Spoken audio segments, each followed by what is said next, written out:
Estamos en el seminario 14 abierto y permanente de la Comisión de Desarrollo. El tema que tenéis ahora mismo en pantalla es el tema que vamos a tratar hoy, pero previo a la entrada de ese tema, pues vamos a proceder, si esto me deja, a dar comienzo al programa. Y el programa comienza con unas palabras de bienvenida del vicerrector de investigación de la Universidad Loyola, Carlos García. Cuando tú quieras, Carlos. Bueno, gracias Paco. Algo rápido e informal. Lo primero es agradecer el esfuerzo de la organización para, digamos, mantener a los seminarios que llegan ya a su 14ª intervención, y eso es ya meritorio. Por lo tanto, agradecer mucho a la organización todo el esfuerzo. Por otro lado, me gustaría agradecer a todos vuestra presencia en el tema, en el seminario de hoy. Como es natural, el interés de la universidad, tal y como estuvimos trabajando también en el puerto sobre las cuestiones relacionadas con el desarrollo en general, pues es evidente y seguimos en el camino. Por lo tanto, también gracias a todos los asistentes. Hoy es un día especialmente complicado para algunos de vosotros y por lo tanto, bueno, pues puede ser también más de agradecer. Por último, también, hombre, agradecer que lo hayáis puesto hoy, con lo cual me he podido retirar de la comisión académica unos instantes, ahora volveré, ¿sabes? Y siempre es bueno, porque mientras tanto ahí discuten el resto. Y ya está, esto coincidido con una comisión académica importante también en la universidad, y a lo mejor también es por eso que no se conectan algunos, que seguro que están interesados. Bueno, en tercer lugar, tercer agradecimiento, por supuesto, a Chema, que está hoy con nosotros, y agradecérselo ya, no sé cuántas veces se lo hemos agradecido, pero seguimos agradeciéndoselo, nunca está de más, porque está realizando un esfuerzo bastante notable para acompañar todo el proceso de reflexión de la universidad en estos temas. Bien, esta es otra de las actividades y esperemos que su colaboración, pues más o menos en la distancia, pues permanezca y se incremente, ¿vale? Bueno, por otro lado, también me gustaría hacer ver, o sea, por lo menos destacar que este seminario tiene un fuerte componente interno, es decir, ya vamos a hablar de la universidad, y eso me parece también especialmente relevante, es decir, vamos a intentar aterrizar en la universidad y contemplarla como un instrumento que podría ser, digamos, por lo menos interesante en, digamos, en todo el despliegue de los ODS, pues por lo menos en nuestro entorno más cercano, que es de lo que se trata, ¿no? Bien, hacemos mucho enfoque en sostenibilidad e inclusión, puesto que, digamos, son los dos, eh, digamos, las dos características que también en la universidad destacamos como asociadas al proceso de desarrollo con carácter principal o prioritario, ¿no? Bueno, pues sin más, y por supuesto reiterando el agradecimiento de la universidad a todo el mundo, pues nada, os dejo, y desgraciadamente no puedo estar con vosotros porque tengo que volver a la comisión académica, pero bueno, pues luego ya me contaréis cómo ha ido. Espero que la discusión sea fructífera e intensa, y bueno, que podamos tener algunas conclusiones interesantes. Bueno, pues nada, os dejo ahora ya con el conferenciante, que es mucho más interesante que yo, y nos vemos. Hasta luego. Muchas gracias, Carlos. Siguiendo con el programa, yo brevemente voy a situar el seminario de hoy, que si recordáis, en la propuesta de trabajo de este seminario para el curso 2021 incluía 3 seminarios. uno en enero, uno en abril y luego el 29 y 30 las jornadas del puerto complementado con la última sesión del seminario abierto y permanente, y efectivamente ese programa lo hemos cumplido. El 12 de enero tuvimos una muy interesante sesión del seminario sobre las políticas sociales en el proceso de desarrollo, si recordáis. Luego, el 13 de abril, tuvimos otra no menos interesante sobre la justicia tributaria y distribución de renta en los procesos de desarrollo, el caso de los sistemas tributarios latinoamericanos, y eso nos lleva a la sesión de hoy, que es la tercera, que complementa a la sesión que hemos tenido en el puerto de Santa María. La sesión del puerto de Santa María de este año ha sido restringida por causas obvias de la pandemia, incluso hasta última hora se está barajando si llevarla a cabo o no, y este seminario creo que complementará bien esas jornadas para aquellos que no pudieron asistir. El tema de hoy es la Universidad Loyola ante el reto de los ODS, sostenibilidad e inclusión. Creo que el tema es particularmente importante para esta universidad por dos motivos al menos. Uno, porque ya sabéis que es tradición en la casa trabajar en el tema del desarrollo inclusivo y sostenible. Y segundo, porque todos sabéis que se está trabajando en el nuevo plan estratégico de la universidad. Entonces, que parece que es un momento más que oportuno para contemplar o reflexionar sobre la universidad ante los retos del ODS en el marco de ese nuevo plan estratégico. A Chema lo voy a presentar, pero vamos, yo creo que la mayoría de vosotros ya lo conocéis. Él es licenciado en química industrial, aunque su vocación luego claramente ha ido en otra dirección. Tiene también un máster en cooperación internacional para el desarrollo por la Universidad Complutense y cursó el programa de desarrollo directivo en el IES. Sus dos primeros años, digamos, de trabajo fueron de voluntario en Perú, y a eso le sigue ya una breve carrera profesional como químico de 3 años, que le lleva a trabajar en Portugal y en China. Y como suele decirse, si me lo perdona, la cabra tira al monte, enseguida entra en el campo que le interesa verdaderamente, que es toda la problemática de la equidad, del desarrollo sostenible inclusivo, y trabaja 5 años como director de la sede de Madrid de Intermón. A eso le siguen 8 años de director del departamento de campaña y estudios de Intermón Oxfam, 6 años siguientes trabajando en la Secretaría General Iberoamericana, la SEGIP, 7 años posteriores trabajando como director ejecutivo de Oxfam Intermón, Oxfam España, 1 año ya el reciente de director ejecutivo de Oxfam Internacional, y actualmente en años sabáticos, del cual hemos tenido la suerte de que varios meses los pase con nosotros, y espero que no hayamos abusado demasiado de su buena voluntad de trabajo y lo hayamos explotado demasiado en su estancia aquí. Sin más presentación, si pasamos entonces ya a entrar en la ponencia, la cual será seguida de un periodo de intervenciones de todo el que quiera, pero eso lo haremos de forma organizada. Y Pablo Simón será la persona que irá registrando la solicitud de palabra, irá dando paso a las intervenciones de aquellos que lo quieran hacer una vez que Chema termine. Chema, te agradezco ya de antemano tu participación, ya lo ha hecho el vicerrector, lo haré al final también, pero a partir de ahora la ponencia es tuya. Pues muchas gracias, Paco, y muchas gracias todas, todos, y es un gusto, digamos, estuvo muy bien en el puerto porque estábamos viéndonos y estábamos allí con unos cuantos, pero está también fenomenal vernos en este sitio, en este lugar al que nos hemos acostumbrado. Muchas gracias por las presentaciones, agradecimientos mutuo.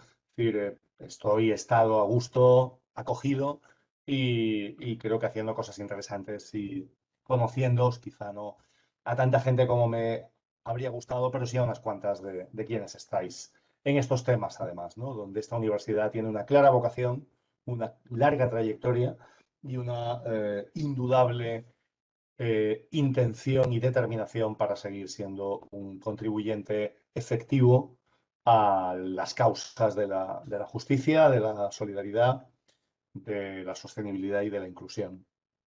Voy a ir un poco al asunto. Hay un anticipo, estaba mirando, he estado siempre yendo por la lista de quiénes estáis para ver quiénes estabais cuando hice la presentación en el puerto de Santa María. Veo que sois unos 6 7 aproximadamente, porque se parece un poco, pero he intentado hacer dos cosas. Uno, digamos, incluir algunos contenidos, cambiar algunos contenidos, y dos, tener como un recogido, hacer una recogida para darle un siguiente paso de algunas de las conclusiones de las sesiones que hubo en el puerto, especialmente sobre el rol de las universidades y en particular de la Universidad Loyola. Por lo tanto, alguna cosa sonará parecida, otras no. Haré una primera entrada, algo más general, qué es lo que se necesita, cómo veo la situación del desarrollo internacional y del desarrollo global, en esos dos ejes que sabéis que es como suelo hablar de la sostenibilidad y de la inclusión, para luego, pues eso, aterrizar un poco más. Iré por algunos temas, algunos en los que estáis metidos, otros en los que os estáis planteando entrar. Eh, no puedo tocarlos todos, pero como digo, algunos sí, para luego acabar en los elementos de rol y de situación y de futuro, ¿no? Voy a compartir la pantalla, si sé, si no sé, pues algo haremos, pero espero que funcione. Entonces comparto la pantalla y entonces tengo que irme a presentación seminario. ¿Se ve la pantalla, la presentación? Sí. Estoy haciéndome un auténtico, estoy absolutamente asombrado de mí mismo, de ser capaz de hacer estas cosas sin que estalle un nuevo conflicto en el chat. Vale, ¿sí? ¿Se sigue viendo bien? Muy bien. Bueno, Sí, esto sí sigo sacándolo. ¿Sí? ¿Se ve bien, Paco? Chequeando. sí, se ve bien. Yo por lo menos lo veo Ok, bien. Sí, sí, se ve genial. bien, se ve bien. Vale, Sí. perfecto. Bueno, empiezo por esa misma, digamos, anécdota, hasta cierto punto, caso puntual con el que acabaré también, que es para reflejar que los retos que el desarrollo tiene no conocen fronteras. Y en este caso no solamente no conocen fronteras en los países del sur, sino que reverberan y son también causas digamos, Europa, en la Unión Europea y en nuestro propio país, ¿no? Este es un caso de falta de acceso a la educación, a los colegios, al colegio español, que ocurre en Ceuta en menor medida y en mayor medida Melilla. Estas son dos gemelas que no han podido ir al colegio, aunque nacieron y han vivido toda su vida en España. Por lo tanto, hay que pelearlo, hay que investigar, hay que aliarse, pero no solamente pensando en lo que pasa en la arena global o en los países del sur, sino haciendo también esos aterrizajes y esas conexiones con lo que pasa aquí en España. Y hay que pelear. Y este es un caso en el que estamos peleando, como luego diré cuando acabe.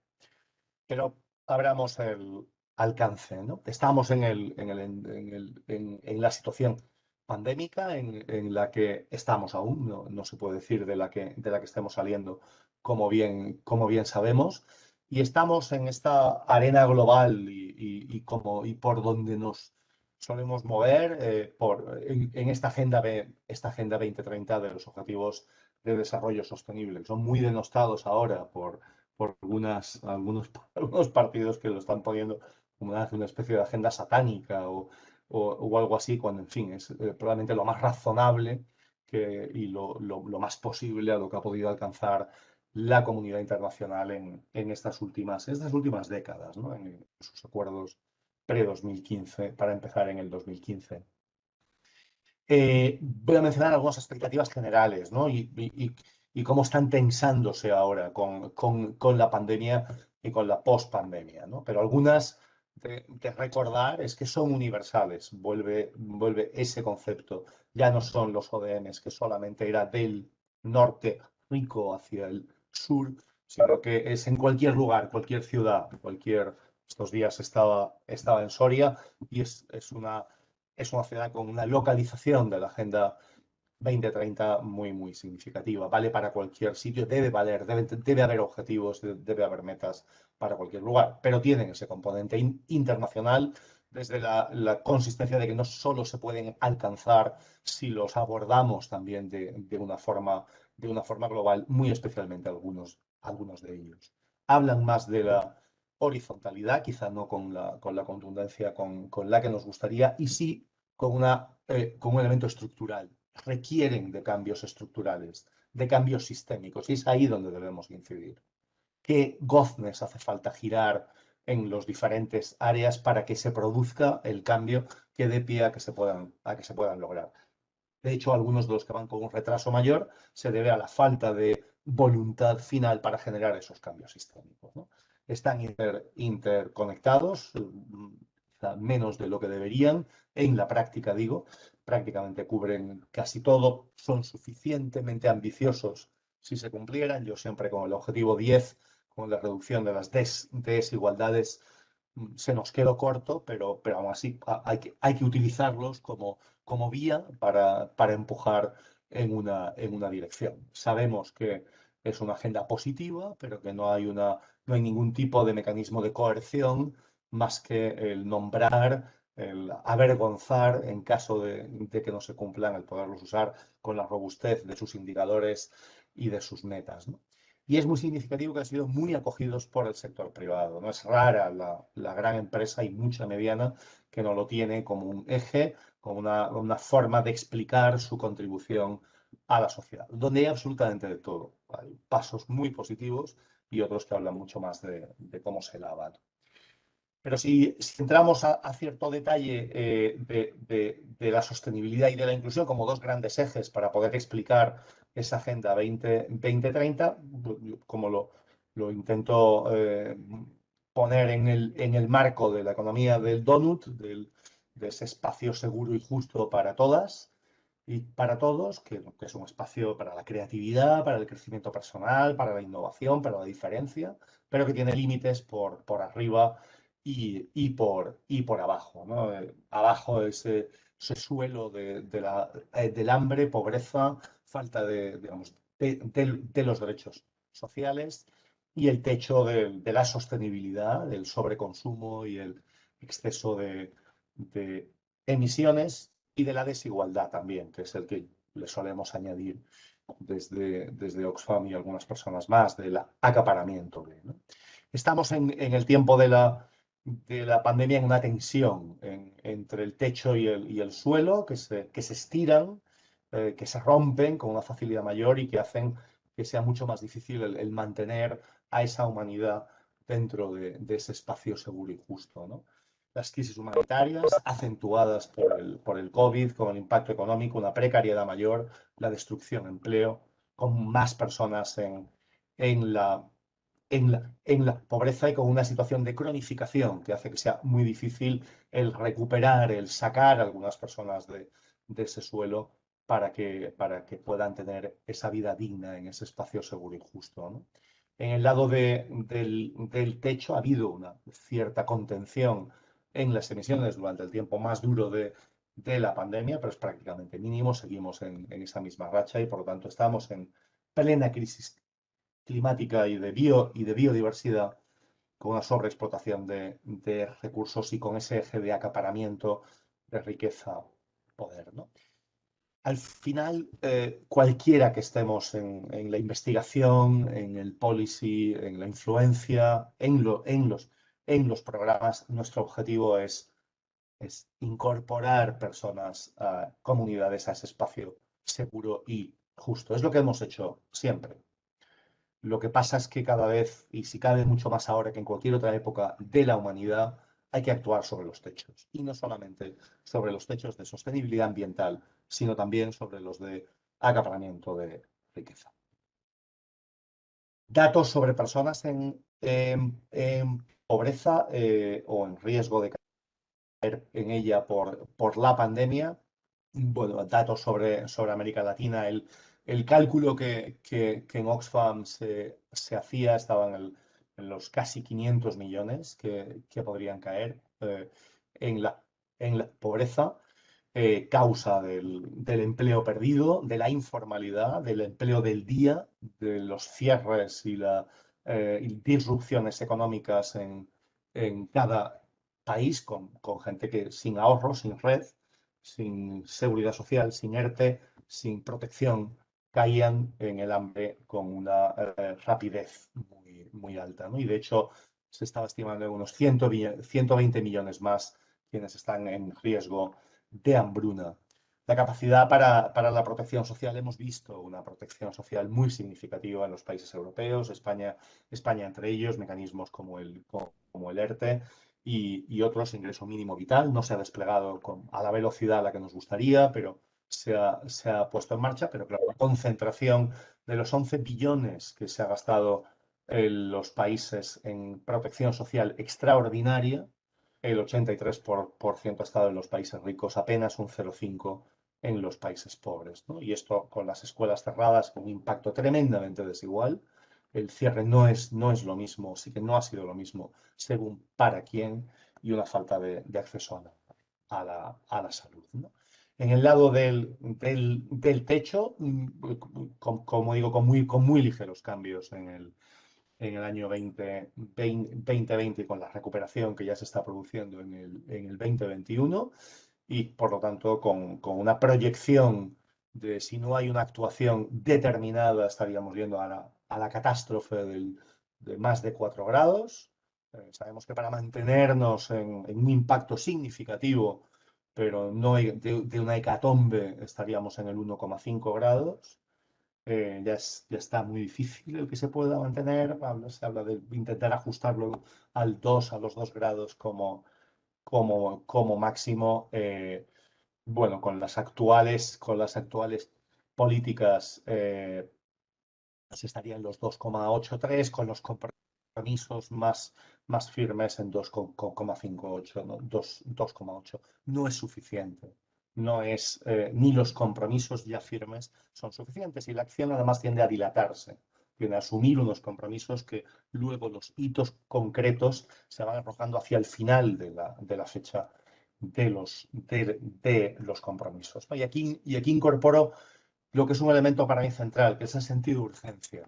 No hay tiempo, o sea, no cabe, y esto ya sabemos que luego cada uno tenemos nuestros procesos organizativos, tensiones, pero no cabe esperar, el dilatar las acciones, ¿no? Y en el terreno climático y en el impacto humano del terreno climático es un excelente ejemplo. En el de la desigualdad e inclusión sería exactamente lo mismo, pero aquí se ve con esa claridad. Ya no es hablar de la crisis que va a venir, del impacto climático que nos va a llegar, porque, bueno, vemos que hay todavía algunos momentos de calor extremo o más tormentas, no, es que ya hay gente a la que se le ha quebrado su medio de vida, en algunos casos de forma definitiva, por el cambio climático. Es que hay casi 20 millones de desplazados climáticos al año. Es que hay un fondo que se llama de adaptación, y hay unos fondos que se llaman de pérdidas y daños. Y los de pérdidas y daños hablan de compensar a quien ya no tiene nada que hacer con su medio de vida, con su tierra, con el lugar en el que quería estar, y que las emisiones causadas mayoritariamente en otros lugares han hecho sacar. Porque no solamente es una desigualdad económica, es una desigualdad climática. E incidir en reducir las emisiones, como se está haciendo desde algunos de los grupos de la Universidad Loyola y en otras universidades, claro, y es una corriente. No pueden olvidar esa disparidad en el modelo productivo y en el de consumo, que finalmente lleva a que prácticamente el 1% más rico está emitiendo el doble del 50% más pobre, ¿no? Un 15% versus versus un 7. No es la misma responsabilidad. Y no se puede achacar ahora la responsabilidad de los más pobres que intentan llegar a ese espacio seguro y justo, el hecho de que el clima siga siendo afectado por las emisiones y por los gases de efecto invernadero. Hay que tener esta doble mirada, ¿no? Porque al final, como decías, es la desigualdad es la que rompe el donut, y con la multidimensionalidad, ¿no? de renta, riqueza, emisiones, salud, educación y finalmente poder, privilegios, y por los múltiples motivos que hay y que se combinan muchas veces de género, origen, clase, casta, ¿no? ¿Por qué es un problema? Y aquí ya me voy más a la desigualdad digamos, económico-social, ¿no? Que está íntimamente ligada con la climático-ambiental, como he intentado hacer ver, ¿no? Bueno, pues ¿por qué es ese reto? ¿Qué impacto es el que tiene? Bueno, pues es una amenaza para la estabilidad mundial, ¿no? Y creo que no hace falta explicar por qué. Sí hay muchos estudios que, digamos, explican cómo es un freno para la reducción de la pobreza, por la falta de las oportunidades para los más pobres, ¿no? Como un bloqueo, agrava los elementos de insostenibilidad, pero fractura la democracia, ¿no? Y lo hace por concentrar poder en unas ciertas esferas del poder político-económico, o sea, concentra influencia para determinar esos sistemas económicos, y lo concentra por pura inestabilidad social. Es decir, que esto, cuál esa polarización de dónde está viniendo, ¿no? Esos mensajes, ese sentido de malestar social, viene básicamente por la desigualdad, ¿no? Hay un ralentizamiento en el crecimiento y puede llegar a generar una inestabilidad que llegue a la inseguridad, ¿no? Pasa en España, digo, y pongo el ejemplo español, pero por poner uno, pero podría poner otro, ¿no? Pero también para hacer ver que la desigualdad no es un problema de América Latina o de Sudáfrica solo. Salvando diferencias, también lo es. España es un país fuertemente desigual. Y lo es en las crisis. Este era un estudio sobre digamos, estimado en ese momento, pero ya con algunos datos sobre impacto primero, del descenso de la renta por deciles aquí en España por la pandemia. Y es unas 8 veces más del decil más pobre y el más rico, que prácticamente no se vería afectado, ¿no? Esto se ha reducido mucho por la protección social extraordinaria. O sea, el ERTE y algunas medidas de apoyo social durante este año y medio han hecho que esto al final haya sido menor. Estaban saliendo datos de la OCDE ayer. No para la gente joven, para la gente joven sigue siendo muy, muy significativa. Sigue habiendo un incremento de la desigualdad a pesar de las transferencias. Tenemos un sistema de protección, que protege muy mal a los jóvenes, porque es básicamente basado en la contribución. Uno diría, bueno, ¿se recupera luego en la recuperación? No, no se recupera igual, no vuelve al momento. Vuelve a mejorar algo, pero no se recupera igual.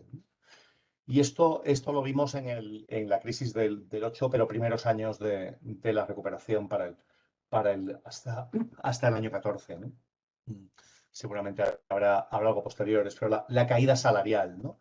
La caída salarial en los salarios más altos apenas fue perceptible, en los más bajos llegó a ser casi del 30%, y esto incluye ya algunos años de la recuperación. La disparidad salarial lleva a lo que algún economista, José Moisés Martín, habla ya de empleos. Ya no hay empleos de segunda y de primera, hay empleos de primera y de tercera. Y lo hay especialmente para las mujeres, que ocupan la inmensa mayoría de los puestos de riesgo. Es el 70% en la salud. Han sufrido mucho más la precariedad durante la pandemia. Estaban trabajando en sectores especialmente afectados y están en la economía de los cuidados, en el no remunerado y en el mal remunerado, que es como ocurre con la economía de los cuidados. Por lo tanto, esa mirada a la desigualdad económico-social desde la equidad de género es absolutamente esencial para quien está estudiando estos asuntos. Pero lo es en la Arena Salud. Y hablo de esto porque tenéis también un eje sobre política salud. Esta pandemia ha arrojado, ha puesto a la luz con toda la crudeza las desigualdades en el acceso a la salud y la fragilidad de los sistemas públicos. Hemos visto nuestro sistema español colapsado, sobrepasado, y sabemos que es un sistema robusto, quizá ya, digamos, erosionado en estos últimos años, pero es un sistema fuerte. Nos podemos imaginar en los países bueno, lo hemos visto en América Latina, lo hemos visto en India, las colas para la bombona de oxígeno, ¿no? El mercado informal para conseguir oxígeno a precios desorbitados, como un ejemplo de la falta de todo. Y aquí algunos datos sobre camas UCI o sobre ventiladores, el hecho de que se pagan tasas para poder acceder a la salud que muy pocas personas pueden pagar, ¿no? Estábamos pidiendo una cantidad extraordinaria para reforzarlo, pero bueno, llegó con mucha lentitud, como vamos a ver con el tema financiación.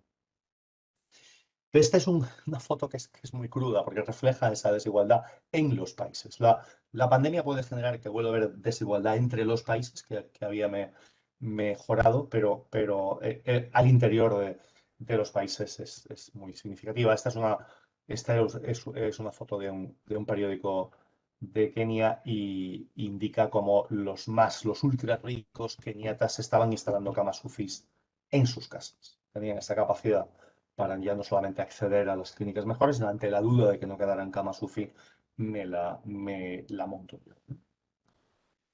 En plena pandemia, el eje de desigualdad e insostenibilidad de la cohesión global está siendo el de las vacunas y el de los tratamientos para el COVID. Se ha reaccionado con la heroicidad humana en la respuesta sanitaria, en la solidaridad, en el compromiso, en la capacidad científica para tener vacunas pronto, pero se ha reaccionado con el egoísmo humano a la hora de nacionalizar, de esa batalla por asegurar mi última vacuna hasta mi último chaval, aunque el impacto sea en las edades jóvenes algo más reducido, mientras los países con menos poder y con menos recursos apenas reciben migajas.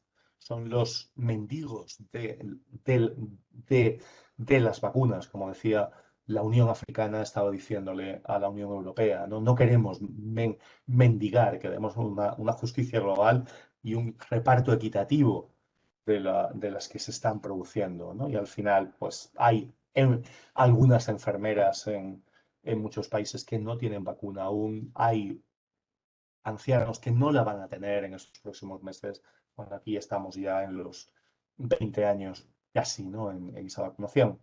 Pero además ha habido la posibilidad de producir a mayor escala y no se ha hecho por la protección de los beneficios privados de las farmacéuticas que no han compartido conocimiento, aunque este haya sido generado en una parte muy significativa por financiación pública. Y aquí es donde nos encontramos, frente al rostro del acaparamiento y del beneficio privado cuando se llega al momento de la producción. Va a tener un impacto determinante. Las organizaciones nos pusimos a ello a muerte, porque va a tener un impacto que se va a sentir durante mucho tiempo. Ese decalaje no solamente por la salud, sino por las economías, la posibilidad de que las economías abran antes y se recuperen antes, va a generar unas brechas entre los países abismales, porque va a seguir este próximo 2 años aproximadamente, ¿no? Y el impacto va a ser, lógicamente, en que la pobreza crezca o no decrezca a la velocidad exigible, dadas las posibilidades de la humanidad. Y aquí vemos algunos datos de lo que pasaría si la desigualdad aumenta, pues habrá 500 millones más de personas pobres. Si no se produce ningún cambio, habrá una reducción muy, muy lenta. Si se produjera simplemente un cambio de 2 puntos porcentuales, habría una caída muy, muy significativa, ¿no? Al tiempo, que se produce esta situación de falta de financiación, de impacto humano, ha habido lo que pasa en todas las crisis, pues beneficios extraordinarios, especialmente de ciertos sectores, ¿no? Sector farmacéutico y el capitalismo de plataforma, la gran empresa digital tecnológica, ¿no?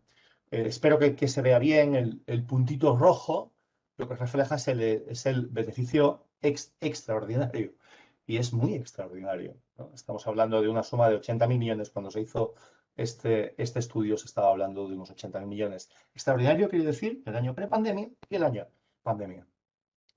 Esta es la realidad que lleva a que mientras se pierden entre 300 y 400, hay datos que han ido evolucionando, millones de empleos, surgieron 500.000 millonarios más, y esto sí es un dato de Forbes, durante la pandemia, ¿no?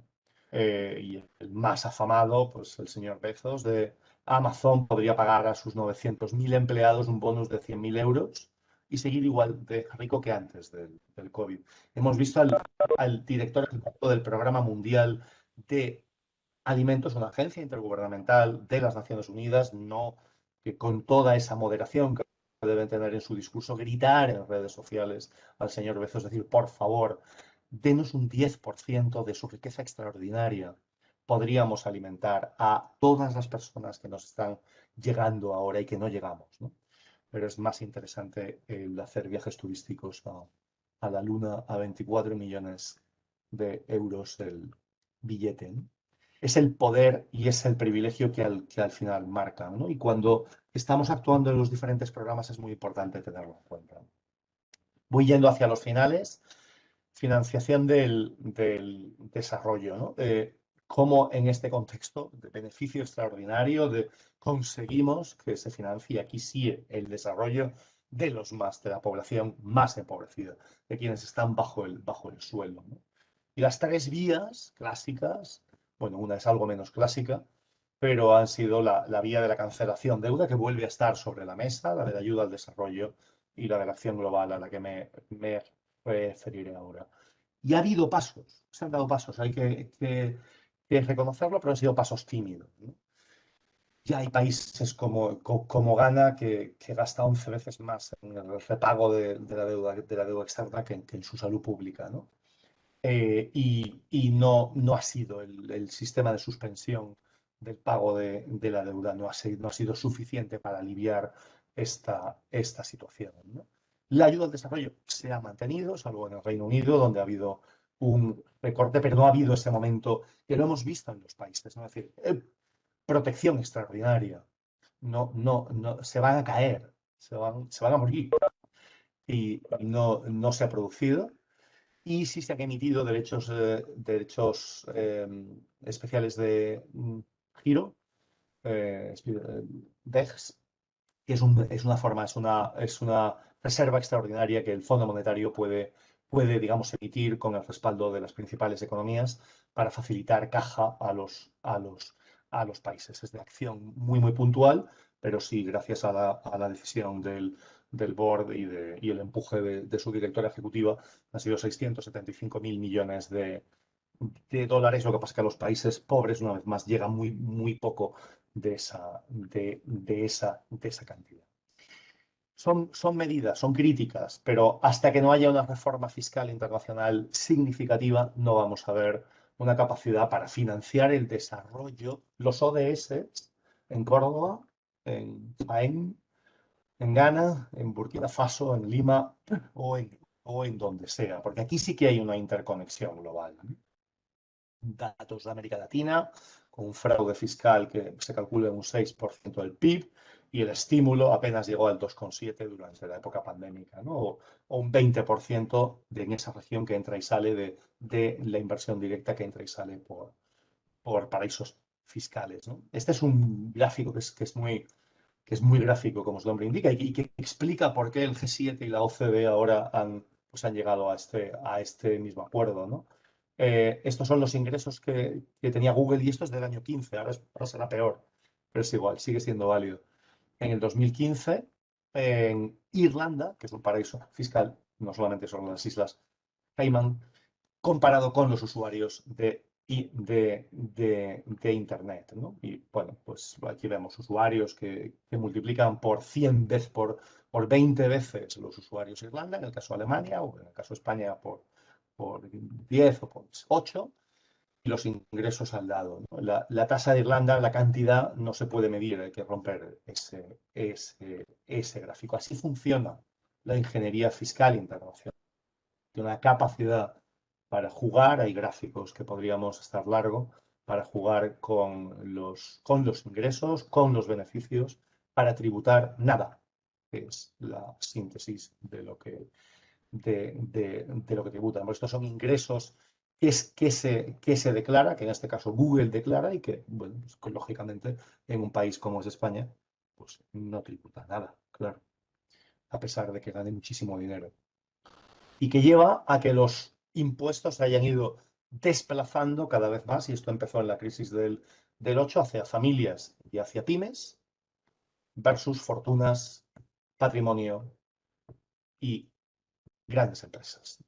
Y cada vez más. Esto es, pues es la recuperación de algunos impuestos post-crisis del 8, donde se puede ver aquí en España, donde se ve con facilidad cuáles son los que se han recuperado a una velocidad mayor, incluso han estado creciendo como porcentaje de la recaudación, y cuáles son los que no.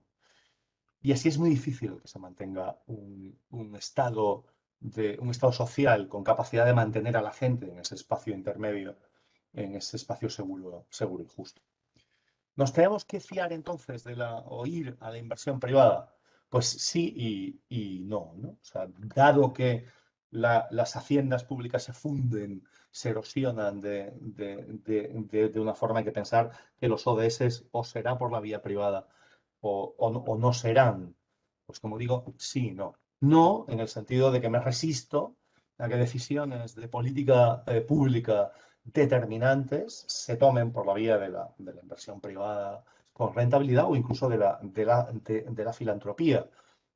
Me creo que hay una necesidad, porque eso es la esencia de la democracia, de fortalecer estados para que tengan una capacidad para esa política pública. Pero dicho esto, sí, por supuesto, si la inversión privada se orienta en una dirección que esté alineada con algunos de los ODS, su potencial de cambio sistémico es muy significativo. Y aquí hay un área para trabajar y para estudiar que es crítica. De los 100, o sea, son 40 billones ya, de los 100 billones de activos que hay en el mundo, 40 están caracterizados por lo que se llama el ESG, ambiental, social y buen gobierno. Algunos muy débiles, pero otros con una robustez y una exigencia muy alta. Aquí en España solamente ya hay 20 agencias de inversión de impacto, ahí sí, con una exigencia muy dura en los temas sociales y en los medioambientales, ¿no?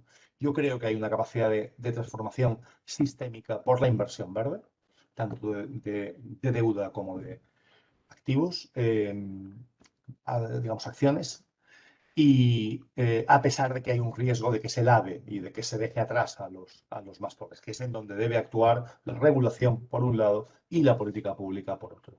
Es mucho más significativa, mucho más estructural en el lado ambiental que en el lado social. En el lado social es que habla de todo lo que estábamos hablando antes, de responsabilidad fiscal, de brechas salariales, de reparto de valor en la cadena de valor global. Y estos son asuntos muy sensibles donde tocas hueso con facilidad.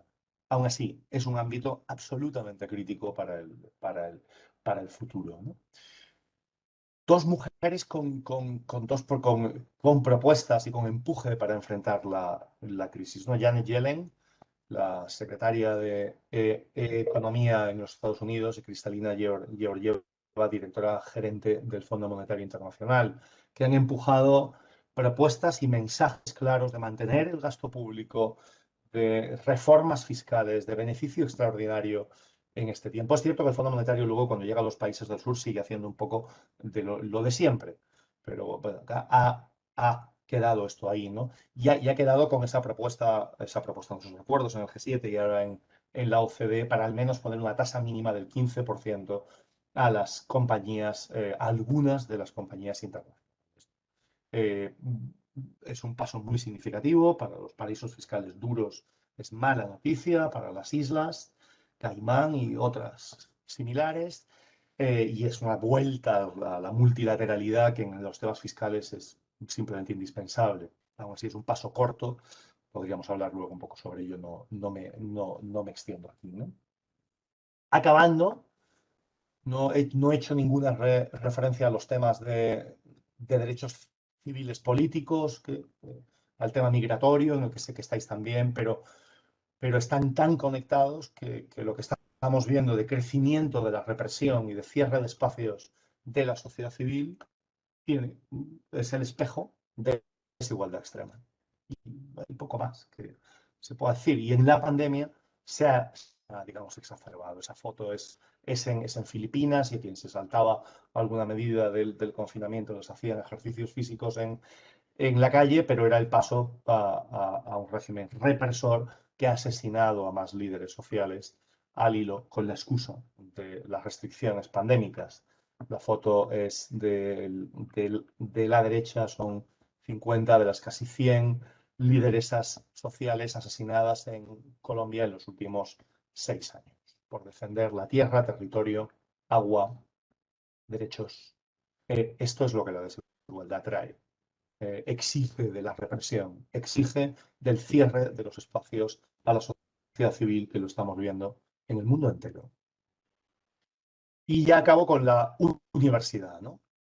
¿Qué se necesita para la transformación pensando en la universidad? Bueno, pues se necesita abordaje estructural y sistémico universal, no pensar que esto es para el sur o es internacional o es de aquí. Estos son ejes temáticos, como digo, son causas, hay que estar en todas las geografías, hay que escoger metas, hay que tener esa visión del impacto urgente, y en el impacto urgente y a escala, los cambios a escala, el cambio incremental ya no nos sirve.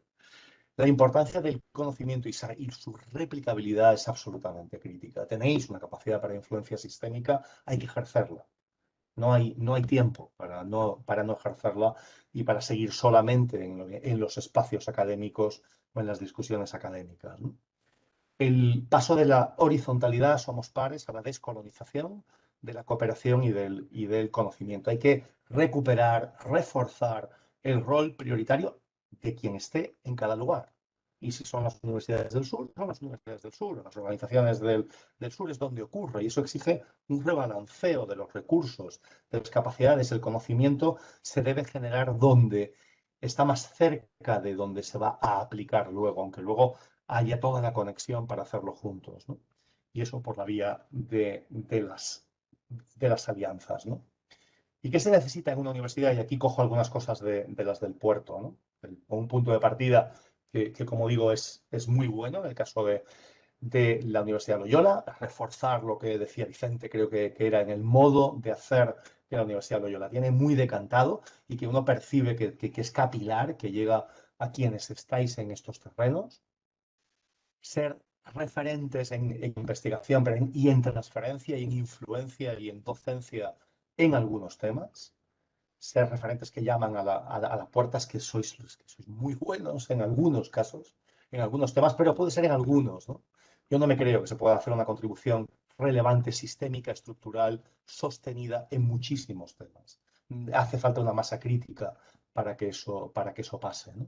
Que se despliegan en cualquier lugar, que no sean el apéndice solidario y verde, ¿no? Como yo creo que hay un riesgo en algunos documentos de los que estáis manejando ahora, ¿no? De decir, bueno, nosotros hacemos muchas cosas y luego reciclamos en la universidad y estamos algo en sostenibilidad y somos solidarios y por lo tanto pues hacemos algo de desarrollo internacional. Esto tiene que ser central, es el corazón, y una parte muy significativa de los temas que estáis investigando están aquí, ¿no?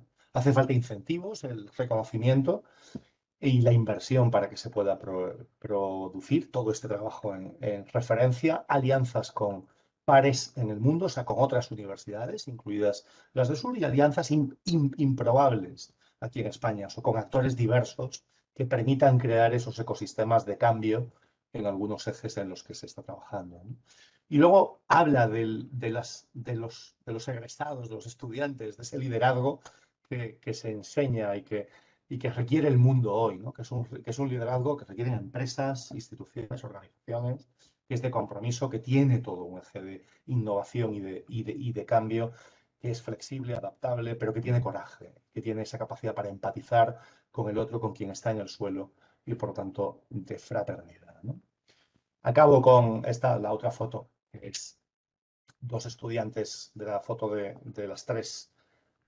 Ellas son dos, son estudiantes vuestras, Andrea y Yaye, que se fueron para Melilla este mes de junio y han estado trabajando con las familias para fortalecer los expedientes, para ayudarlas en sus reclamaciones, en contacto con abogados extranjeristas de media España, que son quienes están siguiendo estos casos, sentándose en sus casas, acompañando, ayudando.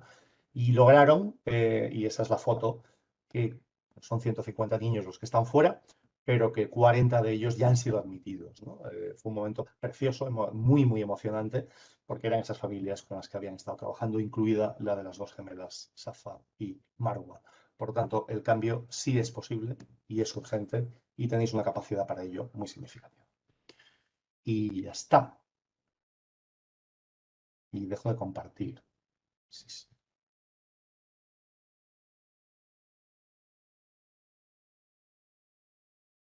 Muchas gracias y voy a ver si soy capaz de dejar de compartir. Muchas gracias, Chema, por esta descripción de un cuadro, por una parte, tanto aterrador, donde la desigualdad y la injusticia quedan claramente puestas de manifiesto, y no solo la desigualdad, sino también esa tensión por la parte de arriba que clama al cielo, como suele decirse, cómo se concentra la riqueza en el mundo mientras millones y millones de personas pues no tienen casi nada. Pero también no solo por mostrarnos una realidad que es preocupante, sino también por apuntar soluciones y posibles vías a seguir desde la universidad. Por todo ello, muchas gracias, Chema. Abrimos ahora la sesión de debate y discusión. Como decía antes, por favor, aquellos que queráis intervenir, bien formulando preguntas, haciendo comentarios, lo que consideréis oportuno, ir solicitándole la palabra a Pablo Simón, que será el que irá organizando el turno de intervenciones. Pablo, ¿hay por ahí ya alguna? Sí, Francisco Javier. Pues adelante, Francisco Javier, por favor. Sí, perdón. Hola, buenos días. Bueno, Chema, por supuesto, por encima de todo, enhorabuena bueno, todo lo que nos has puesto encima de la mesa, que yo creo que es muy importante. Y muy brevemente me gustaría, aprovechando la oportunidad de tenerte a ti como experto y esta mañana, dos cositas. Una, me gustaría conocer tu opinión, aunque sea un poquito lateral a lo que has estado contando de ¿qué crees que nos puede dejar la pandemia de positivo? Es decir, una de las cosas que a mí me están preguntando mucho, en todos los sentidos, porque me dedico a la mediación, a la gestión de conflictos, es, bueno, ¿qué podemos aprender que nos pueda servir para el futuro alrededor de esta Agenda 2030? Y hay muchas personas que me han dicho, Chema, pues la verdad que esto luego se olvida muy pronto. Instituciones particulares, alumnos, profesores, luego nos olvidamos muy pronto de aquello que ocurrió. Y yo siempre le pongo un ejemplo, y perdona que lo haga un poquito extensivo. Yo recuerdo, no sé si a ti te pasó, cuando yo vi la película Tiburón. Bueno, fue una película famosa en su época, y yo recuerdo que desde que vi la película Tiburón, a mí me da miedo bañarme en alta mar. ¿Qué nos queda de este tiburón que ha sido la pandemia? Y por último, segunda cuestión, Chema, me gustaría esa opinión tuya también. Si ves como eje vertebrador, porque la Agenda 2030, bajo mi humilde opinión, con mi pequeña experiencia, el problema que tiene es que tiene muchos objetivos, pero todos, entre comillas, deslavazados. Y yo creo que uno de los esfuerzos, por lo menos desde la universidad, lo estamos haciendo, Paco lo sabe, José Manuel también, es, por ejemplo, en materia de gestión de conflictos, de pacificación, de ese objetivo número 16 que viene en la agenda, que pudiera ser el objetivo vertebrador, porque hay problemas de violencia, hay problemas de sostenibilidad, hay problemas de medio ambiente, y claro, trabajar cada uno aisladamente, muchas veces pienso yo que en determinados países o instituciones es quizás lo complicado. Y creo que me quedo de tu exposición algo interesante, que también la universidad trabaje desde una línea vertebradora que pudiéramos trabajar en todos. Y yo entiendo, bajo mi opinión, que el conflicto es lo que lleva a haber establecido todos los objetivos que hay. Luego, pudiera ser trabajar la justicia social, es decir, básicamente el objetivo 16, el objetivo vertebrador de los otros 17 objetivos. Esas son las dos preguntas. Y perdón por la extensión. Muchas gracias, Chema.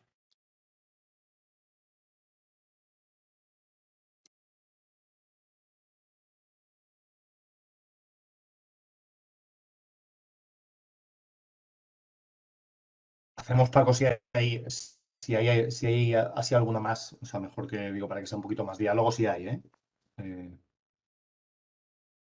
Pablo, No hay nada de momento. No veo nada. No hay palabras pedidas.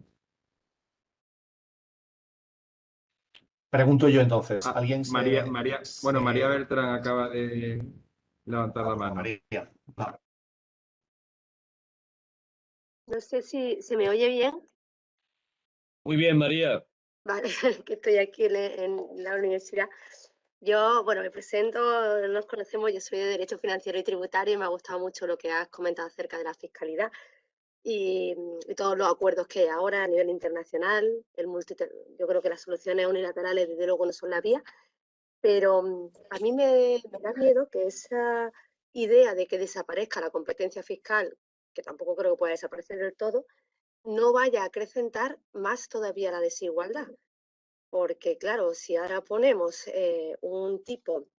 una tasa mínima a todo el mundo por igual, las desigualdades, por ejemplo, a la hora de infraestructuras, de servicios, van a ser más evidentes. ¿No va a hacer eso que al final vuelvan a salir ganando los mismos? Quiero decir que desde el punto de vista de justicia social creo que la solución hay que llegar a un acuerdo y pero no va a acabar acrecentando las desigualdades, porque yo creo que había países, y no es el caso de Irlanda, no me refiero a Irlanda precisamente, sino a otros países que están jugando precisamente con atraer capitales de otra manera. No lo apruebo, pero ¿hasta qué punto no nos va a abrir un problema por otra vía? Si no lo vemos desde una visión completa. Supongo que es una pregunta un poco compleja, es más una reflexión que una pregunta, pero bueno, muchas gracias.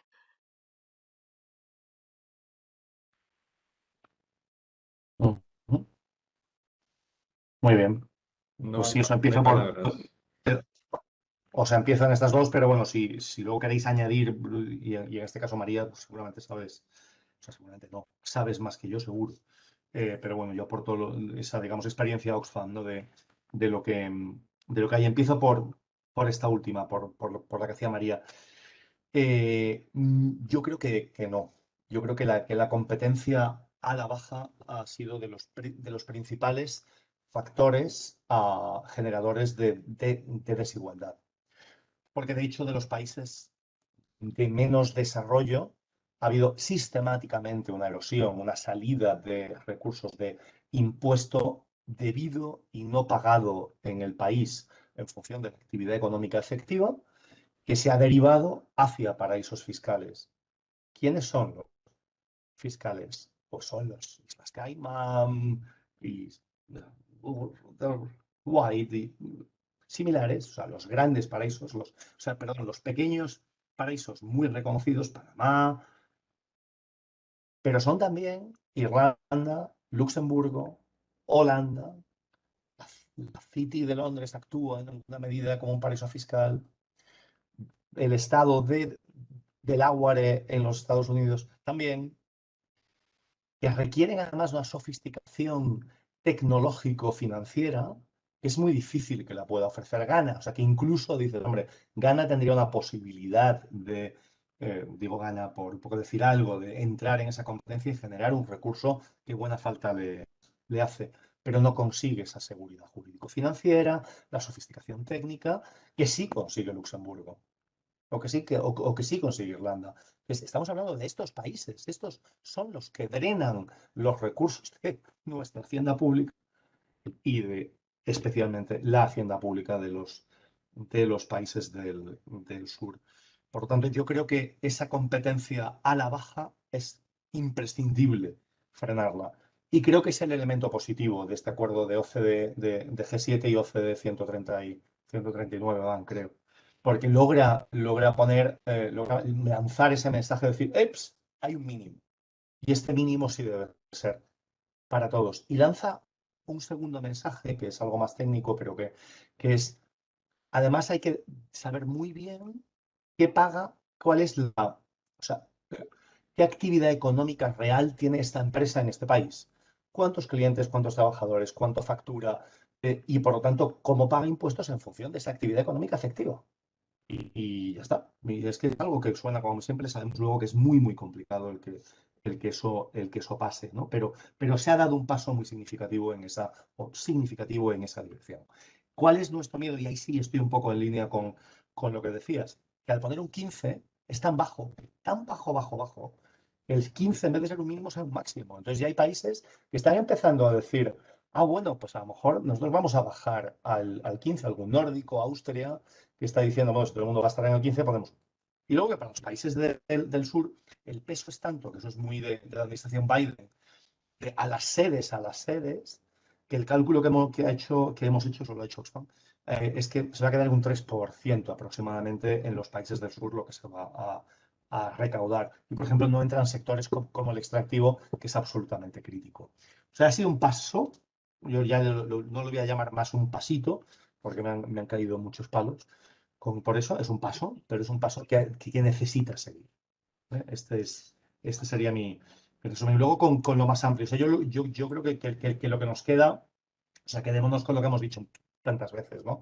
La fortaleza de la respuesta humana, ¿no? La capacidad la solidaridad, cómo la hemos vivido, ¿no? En países de una forma especial, yo creo que muy localizada en este caso, ¿no?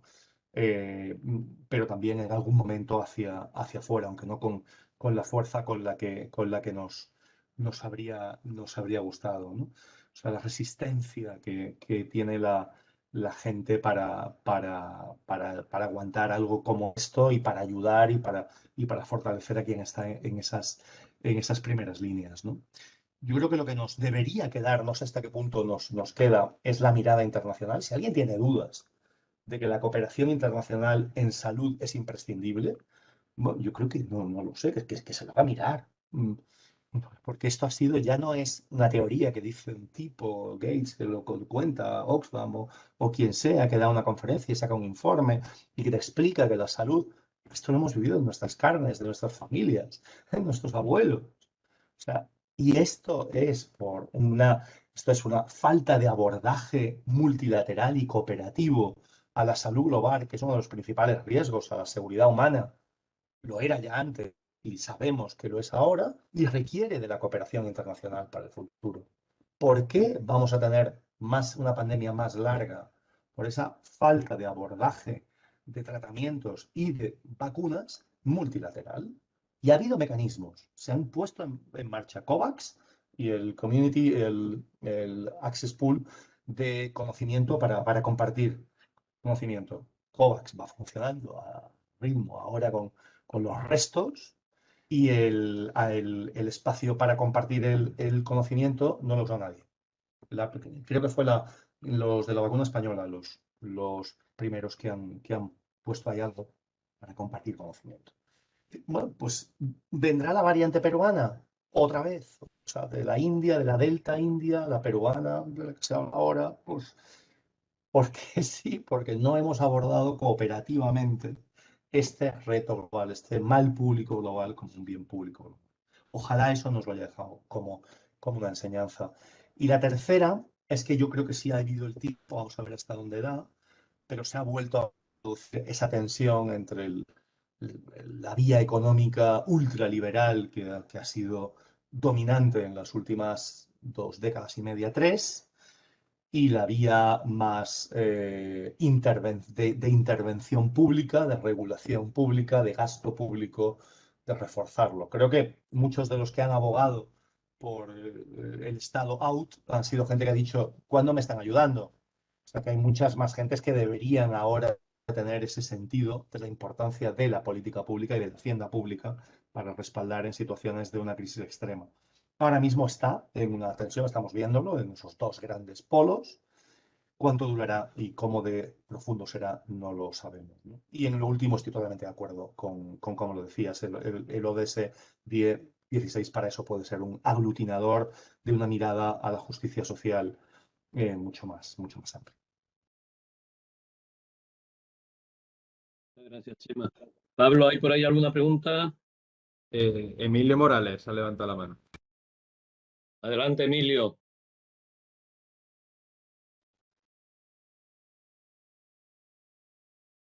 Buenos días, Chema. Muchas gracias por tu presentación. No tenemos el gusto de conocernos, aunque, bueno, estoy aquí también en la Universidad de Loyola y Vamos a ver. quiero hacerte una pregunta desde tu perspectiva y tu conocimiento en relación a la labor que la Universidad de Loyola lleva haciendo durante los últimos más de 30 años en Centroamérica y en América Latina, sobre todo, ¿no? Bueno, en las últimas semanas, además de la pandemia, hemos visto pues bastantes cambios y situaciones que están complicando cada vez más el tema de la gobernabilidad, ¿no? Me estoy refiriendo sobre todo a, bueno, la, la corte, la corte nicaragüense que se está convirtiendo ya en un régimen de represión cada vez más fuerte, ¿no? El lunes detuvieron a Lester Alemán, alumno de la Universidad Centroamericana que se enfrentó en 2018 a el ya de facto dictador Daniel Ortega, ¿no? Y le reclamó por los muertos de abril de 2018 y le reclamó también que su tiempo ya se había terminado. Bueno, pues lo han detenido en El Salvador con el presidente Nayib Bukele, que bueno, desde el mes de mayo, bueno, desde antes de la pandemia ya nos estaba dando sorpresas, metiendo al ejército en el Parlamento, después con algunas de sus medidas para atajar la pandemia, con sus discusiones y sus diatribas, ¿no? Y lo último, pues la acumulación de poder, ¿no? Y la eliminación del sistema democrático en El Salvador, cambiando a gusto y a criterio propio, pues el poder judicial, ¿no? Y también, bueno, tenemos el caso último que ha salido de Guatemala, ¿no? También en Guatemala en las últimas semanas hemos visto pues cómo hay un escándalo tremendo con el tema de las vacunas, una compra de vacunas que ha salido ahora mismo fallida. Han comprado, creo que eran 20 millones de vacunas rusas de las Sputnik V o 5 y parece que haya habido mm, una distorsión económica e incluso también ha habido fuga de capitales, ¿no? Y están pidiendo también la salida del gobierno, ¿no? Bueno, en este contexto, con la pandemia, bueno, ha hablado sobre los efectos que van a tener los próximos 10 años, pero con los problemas que hay de gobernabilidad en estos países y en otros, bueno, mejor no mencionar Venezuela, porque eso es ya otra historia, ¿no? Está en otro nivel. Desde tu perspectiva, ¿hasta qué punto es viable continuar trabajando y por dónde se podría trabajar en el desarrollo, en los objetivos de desarrollo sostenible en estos países, ¿no? Dadas las condiciones tan débiles y tan frágiles de la gobernabilidad, ¿no? Es decir, eh, ¿por dónde se puede atajar? Desde una perspectiva, por ejemplo, de una organización internacional como Oxfam Internacional. ¿Qué vías alternativas podrían existir? Muchas gracias. Pues muchas gracias, Emilio. O sea, yo lo que quiero decir primero es mi profunda admiración por la Universidad de Loyola y en este caso por la Escuela ETEA, de una forma expresa, por ese, o sea, yo creo que sois conscientes, pero cuando un ejemplo de que ese referente es lo que vosotros durante mucho tiempo sois sobre Centroamérica. Este es un ejemplo. Luego, pues ojalá luego pueda ser en otras cosas, temas, asuntos, áreas donde ya estáis sacando pues muchísima investigación, pero este es un ejemplo, ¿no? Porque es mucha investigación, mucha conexión, muchas alianzas, capacidad para hablar, para influir política pública allí, para influir política de cooperación aquí, para recurrir a mucha gente vuestra que habéis estado todo este tiempo y no solamente en el tema en los de integración y de desarrollo rural, que han sido los dos grandes, sino también en otros, ¿no? Por Dios, hay que seguir. O sea, cuando yo hablo de los ejes temáticos grandes que en España tienen también suelo y que sois capaces de, porque tenéis esa fuerza para entrar en ellos con toda la dimensión de la investigación y de la transferencia, en absoluto digo que haya que rebajar todo lo contrario, lo que se hace en, digamos, América Latina y de forma especial en Centroamérica, también en África o Asia, si fuera el caso. Dos cosas sobre el cómo. Una, es un tiempo de jugársela en la defensa de los derechos civiles políticos y de resistir.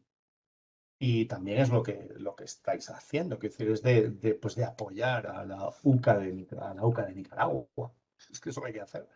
Apoyarla como se pueda, con financiación, profesorado, que al final es la forma de estar apoyando en los valores y en los principios frente a la tiranía y a los asesinatos, ¿no? Y a los riesgos que ahí pueda haber. Por lo tanto, independientemente de lo que cada actor sea, universidad, organización social, gobierno, tenemos una responsabilidad, máxime si tenemos una relación y una cercanía, de estar hombro con hombro, e incluso me atrevo a decir de compartir algo de riesgo. Hay que arriesgarse junto con. Nosotros en Nicaragua, pues, estábamos en el momento, los Oxfam ha estado de que le echen, pues ahí, bueno, casi sí, parece que no, y hay planes para la posibilidad de que cierren, ¿no? Y hay un equipo que es fundamentalmente nicaragüense allí. Eh, pero mientras tanto, o sea, y con todos esos apoyos desde fuera de lo internacional, que es que algo refuerzan, siempre algo hacen, aunque pensemos que no hacen, que hacen poco, porque estos tiranos cada vez se refuerzan más en la internacional autocrática que hay, siguen haciendo, pensemos en lo que sería si les dejáramos solos, ¿vale? Entonces tenemos una responsabilidad muy alta. Se pueden seguir haciendo cosas. Es que es en estos contextos y quizá es más en una situación de emergencia, en este caso de emergencia política, pero se puede seguir trabajando con las organizaciones de jóvenes, con las de mujeres, estoy hablando de Oxfam, quizás son programas diferentes, se puede seguir haciendo capacitación, se pueden seguir buscando iniciativas de generar ingreso, porque es indispensable además en este contexto. Por lo tanto, civiles políticos, pero hay que seguir con sociales económicos, ¿no? Y seguro que en el caso vuestro será más complicado, será más frágil. Pero es que el mundo lo es. Tenéis la responsabilidad de seguir generando alianzas estables con las universidades del sur, especialmente con las jesuíticas. No solo, pero esas alianzas son de eficacia, programáticas, de investigar juntos, de reconocer la primacía de cada uno, de luego llegar ya al tejido empresarial, social en cada lugar, pero cada vez más tienen ese componente de fraternidad, porque en cada vez más sitios están en riesgo. Y esto último creo que es muy importante.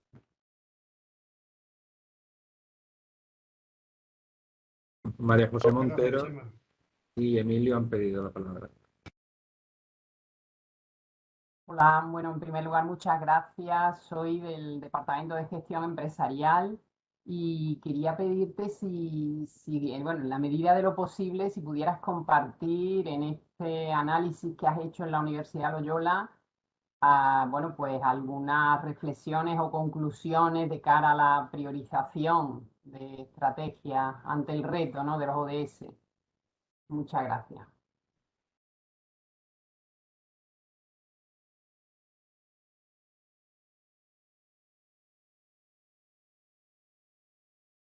¿Había alguien más, no, Pablo? Cojamos ya las últimas, sí. Sí, había por ahí otra palabra, Pablo. Emilio la pidió antes, no sé si quiere seguir, la mantiene o no.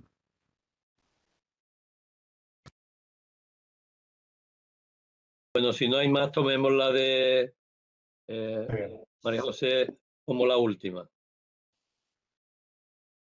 No me atrevo, no me atrevo, digo, ni soy quien, como es lógico, ni tengo el conocimiento suficiente, a pesar de haber estado estos 3 meses y habiendo hablado con mucha gente, para deciros, hombre, yo creo que las prioridades vosotros donde deberíais entrar es en, porque las prioridades son muchas. O sea, que las metas, yo si lo pongo en esos términos de las metas de los ODS, está aquí Ana, ¿no? Y con Ana hablábamos, yo recuerdo que habéis hecho un ejercicio de mapeo, de decir, por aluvión, todas las metas de los ODS a los que contribuimos desde los diferentes grupos, ahora que quizá hay que cruzarlo con algo de opción. ¿Cuáles son aquellas metas en las que queremos trabajar sin descartar que luego haya investigación por todos lados, pero aquellas en las que queremos invertir más y generar una masa crítica predecible que nos haga ser referentes públicos, políticos, económicos, sociales, ¿no? en esos temas? Para mí eso es crítico. Y yo os ponía esos dos ejes de sostenibilidad e inclusión, donde colgar esos X temas, los que sean, ¿no? De donde decidáis en el proceso con participación, proceso estratégico, que sean aquellos asuntos donde, o por decantación, que sean aquellos asuntos donde dices, aquí realmente vamos a generar una masa crítica. A lo mejor no solamente es más pensaba en el tema migratorio, ¿no? Donde sé que estáis haciendo recientemente, he sabido que estáis haciendo cosas súper interesantes, ¿no? Es con comillas y crear un espacio fuerte, más fuerte aún, y con el servicio jesuita migraciones en ese clúster, ¿no? ¿Qué he percibido? Hombre, yo he percibido mucha fortaleza en temas en los temas ingenieriles y de sostenibilidad, en los energéticos, captura y en los de manejo de recurso hídrico por automatización, que son dos temazos. Que por poner ejemplos pero son ejemplos, claro, de lo que he visto por gente con la que he estado, ¿no? O en educación y psicología de la vulnerabilidad, pero estoy poniendo como ejemplos en inclusión digital. Cualquiera de ellos es absolutamente relevante, aparte de los que habéis trabajado ya como integración en Centroamérica y otros que pueden tener que ver con el desarrollo rural, quizá tocado ahora más por el cambio climático, adaptación y resiliencia. Y me estoy quedando corto. O sea, tomando más como ejemplos de lo que políticas sociales, transformación social, de lo que en barrios, ciudades, que este es un muy buen ejemplo de algo que sirve para, como ya estáis trabajando en Córdoba o en Jaén, pero que sirve para que sirve, que sería súper interesante para Santo Domingo o para Huaga, ¿no? Lo interesante es que lo decantéis, ¿no? Me encantaría, ya sé, por ahí veo que está ya Pedro, ¿no? Que en el tema de desigualdad económica os convirtierais en un referente universitario. Tenéis gente que es muy buena en eso, una decantación. Yo no he encontrado una universidad, he encontrado gente, académicos concretos, pero yo me he pasado años buscando una universidad española en general, no ya solamente en las jesuíticas, con la que aliarme para trabajar de forma estable estudios e investigaciones sobre desigualdad económica y no la he encontrado. Bueno, y tenéis los mimbres, es decir, que para ello, no sé cuáles son, ni soy quién, pero estaba así poniendo ejemplos. Lo que sí que estoy convencido es que es muy importante que lo decantéis, porque el impacto a escala solamente se consigue, salvo mentes fantásticas con una masa crítica de capacidad. Muy bien, gracias, Chema. Si os parece, cortamos ahí.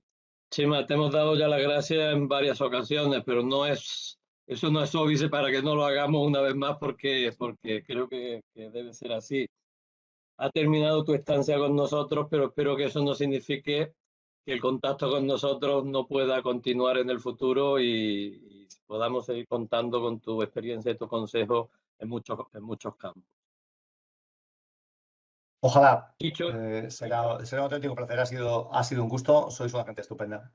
Y eso es finalmente lo que más importa. dicho eso, procedemos entonces al cierre del seminario, que en este caso lo va a realizar José Manuel Martín, el director de la Fundación Instituto de Desarrollo de la Universidad Loyola. José Manuel, cuando tú quieras. Muchas gracias, Paco. Bueno, ya no voy a extenderme. Dar las gracias a todos los asistentes a este seminario y a todos los de este curso académico. Creo que ha sido un curso académico muy, muy interesante. Espero que el año que viene podamos seguir, vamos a seguir porque ya estamos pensando en los seminarios del año que viene. Y darle las gracias especialmente, yo también quiero dárselas a Chema, ¿no? Ha sido 3 meses, ha estado con nosotros en el puerto acompañándonos, ya y en este último seminario. Chema, gracias de corazón, porque yo creo que tu presencia y tu estancia en la universidad ha sido como un soplo también de aire fresco, ¿no? Como suelen ser este tipo de estancias, donde alguien que viene de fuera nos da un conjunto de ideas, de sugerencias que nosotros hemos recogido, y lo sabes, con mucho interés, y que muchos de ellos pues seguro que van a tener una plasmación de alguna forma, ¿no? Esperemos sobre todo que en la estrategia de la universidad esté presente el desarrollo. En eso estamos empeñados, porque el desarrollo creo que ha sido, es y debería, ¿no? Debería quedar ahí, debería seguir siendo algo importante en esta universidad. Así que nada, yo doy por cerrado, clausurado este 14 seminarios permanentes. Gracias a todos y buen verano.